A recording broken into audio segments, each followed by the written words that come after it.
Hey everyone, today I'm going to explain how to get a solar contractor license, also called as a C46 license in California.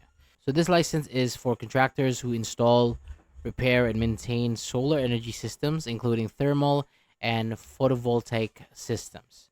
So to qualify, you must be at least 18 years old, you have a social security number or ITIN, and have at least 4 years of journey level experience in solar work.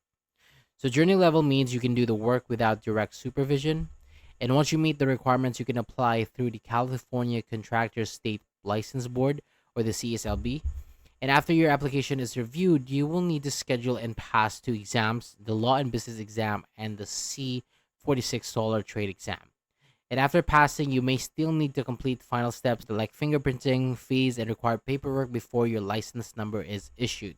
So this license is helpful because it allows you to work legally as a solar contractor in California and build more trust with clients. So that is all for today. Thank you so much for watching. For more videos like this, hit the subscribe button below and I'll see you on the next video.